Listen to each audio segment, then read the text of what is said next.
সাত ভাই চম্পার গল্প তো আমরা ছোটবেলায় সবাই কম বেশি শুনেছি, কিন্তু বর্তমান সময়ে আরও একটি নাম মানুষের মুখে মুখে বেশ চর্চিত হচ্ছে, আর তা হলো সেভেন সিস্টার্স। ভারতের উত্তর পূর্ব অঞ্চলের সাতটি রাজ্য যথা নাগাল্যান্ড, মণিপুর, মিজোরাম, আসাম, ত্রিপুরা, মেঘালয় ও অরুণাচল প্রদেশকে একসাথে সাত বোন রাজ্য বা সেভেন সিস্টার্স বলা হয়। ত্রিপুরার সাংবাদিক জ্যোতিপ্রসাদ সাইকিয়া সর্বপ্রথম রাজ্যগুলোকে সেভেন সিস্টার্স নাম দেন। আমাদের এবারের আয়োজন সেভেন সিস্টার্সের সাতটি রাজ্য নিয়ে। সেভেন সিস্টার্সের সাতটি রাজ্যে জাতিগত এবং ধর্মীয় বৈচিত্র্য বিদ্যমান থাকলেও রাজনৈতিক, সামাজিক এবং অর্থনৈতিক ক্ষেত্রে তাদের মিল রয়েছে। ভূরাজনৈতিকভাবে এদের অবস্থান, প্রাকৃতিক সম্পদ এবং বৈচিত্র্যময় সামাজিক কাঠামোর কারণে সারা বিশ্বে এরা অতুলনীয়। এই রাজ্যগুলো ঐতিহাসিকভাবে আজকের ভারতের অন্তর্ভুক্ত ছিল না। আর্যরা সমস্ত ভারত দখল করে, কিন্তু ব্রহ্মপুত্রের পূর্ব পাশের উত্তর পূর্বাঞ্চলীয় রাজ্যগুলোতে তারা আসতে পারেনি। এসব অঞ্চলে গারো, খাসিয়া, বোরো, মিজোদের মতো অনার্য আদিবাসী রাজাদের শাসন ছিল। মিজোরাম এবং মণিপুর রাজ্য আসামের বরাক উপত্যকার মাধ্যমে ভারতের বাকি অংশের সাথে যুক্ত। এই আন্তনির্ভরতার কারণে 1972 সালে এই সাতটি রাজ্যকে সেভেন সিস্টার্স বা সাত বোনের মর্যাদা দেওয়া হয়। এসব রাজ্যের রয়েছে চমৎকার ভূখণ্ড, উদ্ভিদ এবং প্রাণী জগৎ আর প্রাকৃতিক সৌন্দর্যের বাহার, যা পর্যটকদের আকৃষ্ট করে সহজেই। ভারতের উত্তর পূর্ব অঞ্চল ও অন্যান্য প্রতিবেশী দেশের মধ্যে 5182 কিলোমিটার দীর্ঘ আন্তর্জাতিক সীমান্ত রয়েছে এবং এটি তার মোট ভৌগোলিক সীমান্তের প্রায় 99%। উত্তরে চীনের সাথে 1395 কিলোমিটার দীর্ঘ, পূর্ব দিকে মিয়ানমারের সাথে 1600 কিলোমিটার দীর্ঘ, দক্ষিণ পশ্চিমে বাংলাদেশের সাথে 1596 কিলোমিটার দীর্ঘ, পশ্চিমে নেপালের সাথে 97 কিলোমিটার দীর্ঘ এবং উত্তর পশ্চিমে ভুটানের সাথে 455 কিলোমিটার দীর্ঘ সীমান্ত রয়েছে। অঞ্চলটির আয়তন 2,62,184 বর্গ কিলোমিটার, যা ভারতের মোট আয়তনের প্রায় 8%।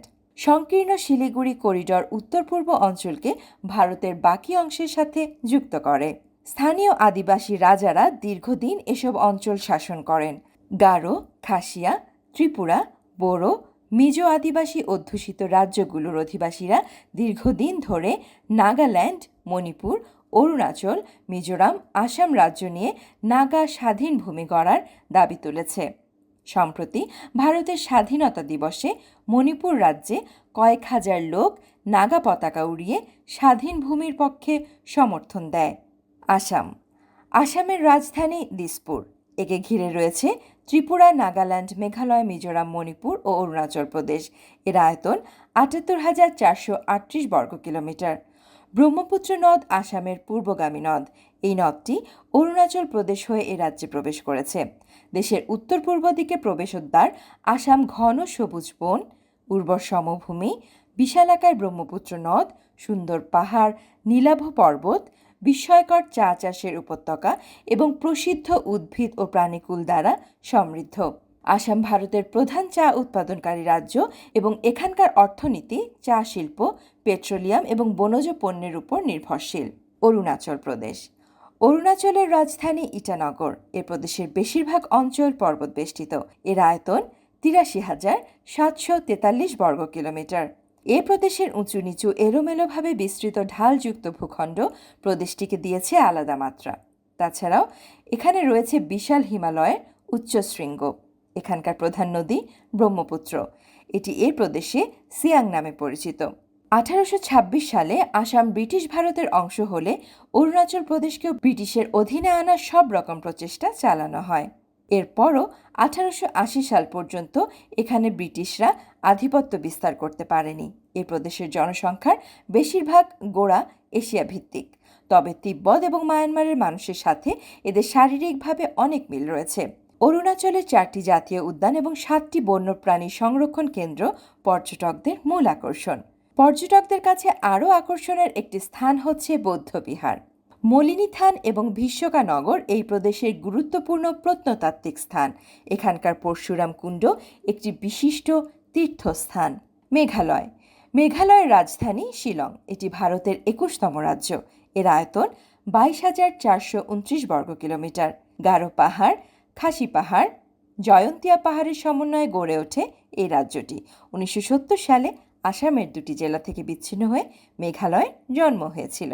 1905 সালে 16 অক্টোবর বাংলা ভাগ হওয়াকালীন মেঘালয় পূর্ব বাংলা ও আসামের এক নতুন প্রাদেশিক অংশ হিসেবে স্বীকৃতি লাভ করে। 1912 সালে পুনর্বান বিভাজনকালে মেঘালয় আসামের অবিচ্ছেদ্য অংশ হয়ে ওঠে। মেঘালয় ছবির মতো সুন্দর একটি রাজ্য, সংস্কৃতি ও ঐতিহ্যে সমৃদ্ধ। প্রাকৃতিক সৌন্দর্যের কারণে এই মেঘালয়কে বলা হয় প্রাচ্যের স্কটল্যান্ড। নাগাল্যান্ড। নাগাল্যান্ডের রাজধানী কোহিমা। এটি ভারতের ক্ষুদ্রতম রাজ্যগুলোর একটি।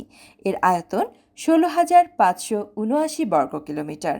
ভারতের স্বাধীনতার ঠিক আগের দিন 1947 সালের 14 আগস্ট নাগারা নিজেদের স্বাধীনতা ঘোষণা করেও সুফল পায়নি। 1951 সালের মে মাসে নাগাল্যান্ডে একটি স্বতঃস্ফূর্ত গণভোট অনুষ্ঠিত হয়। এতে নাগাদের স্বাধীনতার পক্ষে পূর্ণ সমর্থন প্রকাশ পায়, কিন্তু কেন্দ্রীয় সরকার তাদের পক্ষ সমর্থন করেনি। অবশ্য 1963 সালে আসাম থেকে আলাদা করে ভারতের 16তম রাজ্য হিসেবে গঠিত হয় নাগাল্যান্ড। উল্লেখ্য, 1874 সালে আসাম আলাদা হলেও 1905 সালের বঙ্গভঙ্গে তাকে আবার বাংলায় যুক্ত করা হয়। 1911 সালে বঙ্গভঙ্গ রদের পর তা আবার নর্থ ইস্ট ফ্রন্টিয়ারের অংশ হয়। ভারতের স্বাধীনতার পর এখান থেকে নাগাল্যান্ড আলাদা হয়। নাগাল্যান্ডে পর্যটকদের আকর্ষণের মধ্যে রয়েছে বাঁশের আসবাবপত্র সংক্রান্ত পণ্য ও বেতের আসবাবপত্র। রাজ্যটির রাষ্ট্রীয় মিউজিয়াম কোহিমায় অবস্থিত। নাগাদের ইতিহাস ও ঐতিহ্য সম্পর্কে জানার এটি সেরা জায়গা। নাগাল্যান্ডে বন্য পশু পাখি ও প্রাণীদের জন্য রয়েছে ফকিম, ইন্টাকি ও পুলিব্যাজ অভয়ারণ্য। মিজোরাম। মিজোরামের রাজধানী আইজল। এটি উত্তর ও দক্ষিণ লুসাই পার্বত্য জেলাগুলোর সমন্বয়ে গঠিত। এর আয়তন 21,087 বর্গ কিলোমিটার। এটি দেশের 23তম রাজ্য। এই রাজ্যের বিশাল পাইনের গুচ্ছ, নান্দনিক প্রাকৃতিক দৃশ্য, বাঁশের ওপর নির্মিত ঘরের গ্রাম দেয় অপূর্ব সৌন্দর্য।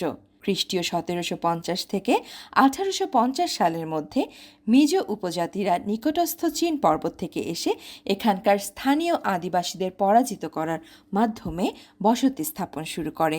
তারা নিজস্ব একটি সমাজ ব্যবস্থার সূচনা করে। পরে মিজোরা সেখানে একটি স্বৈরাচারী রাজতন্ত্রের উত্থাপন ঘটায়। 1826 সালে আসাম ব্রিটিশ শাসনের অন্তর্ভুক্ত হওয়ার আগ পর্যন্ত মিজোরাম উপজাতিদের ওপর বিদেশি রাজনৈতিক শক্তির কোনো হস্তক্ষেপ ছিল না। 1890 সালের দিকে মিজোরাম ব্রিটিশদের দখলে আনুষ্ঠানিকভাবে যুক্ত না হলেও এর ওপর নিয়ন্ত্রণ 2 যুগ আগেই আসে। ত্রিপুরা। ত্রিপুরার রাজধানী আগরতলা। এটি ভারতের 3য় ক্ষুদ্রতম রাজ্য। এর আয়তন মাত্র 10,486 বর্গ কিলোমিটার। ত্রিপুরা 1949 সাল থেকে স্বাধীন ভারতের একটি অংশ হয়। 1956 সালে রাজ্যটি কেন্দ্রশাসিত একটি অঞ্চলের রূপ নেয়। এখানে বাঙালি জাতিগোষ্ঠীর সংখ্যাও অনেক। প্রধান কথ্য ভাষাগুলো হল ককবরক ও বাংলা। মণিপুর। মণিপুরের রাজধানী হল ইম্ফল। এর আয়তন প্রায় 22,327 বর্গ কিলোমিটার। 1972 সালের 21 জানুয়ারি মণিপুর পূর্ণ রাজ্যের মর্যাদা অর্জন করে। এ রাজ্যের 4টি প্রধান নদী অববাহিকা হচ্ছে মণিপুর নদী অববাহিকা, বরাক নদী অববাহিকা, ইউ নদী অববাহিকা এবং লানিয়ে নদী অববাহিকা। এ রাজ্যে বসবাসকারী বিভিন্ন মানুষের সংস্কৃতি বিভিন্ন। এ রাজ্যটি সমৃদ্ধ প্রাকৃতিক সৌন্দর্যে। একটি বিরল প্রজাতির হরিণ সাঙ্গাই এর বসবাসস্থলও এখানে। জওহরলাল নেহেরু মণিপুরকে ভারতের রত্ন হিসেবে বর্ণনা করেছিলেন। মণিপুরের অর্থনীতি কৃষি, বোনা কাপড় এবং হস্তশিল্পের উপর নির্ভরশীল। উত্তর পূর্ব ভারতের রাজ্যগুলি বাংলাদেশের জন্য একটি সম্ভাব্য বাণিজ্য অংশীদার। বাংলাদেশের পণ্য ও সেবা রপ্তানি করার সুযোগ রয়েছে এই অঞ্চলে। এছাড়া এই রাজ্যগুলো যেহেতু চীন, মিয়ানমার, ভুটান এবং বাংলাদেশ সহ আন্তর্জাতিক সীমান্তের নিকটবর্তী, তাই এই অঞ্চলটি কৌশলগত দৃষ্টিকোণ থেকে গুরুত্বপূর্ণ। বাংলাদেশ ও ভারতের মধ্যে কৌশলগত সহযোগিতা এই অঞ্চলের নিরাপত্তা এবং স্থিতিশীলতার জন্যও গুরুত্বপূর্ণ। ইলম বাংলার এবারের আয়োজন এ পর্যন্তই। সাবস্ক্রাইব করুন ইলম বাংলা আর বেল আইকনটি অন করে দিতে ভুলবেন না যেন। পরবর্তী এপিসোডে আবারও ফিরব। সেই পর্যন্ত সবাই ভালো থাকুন।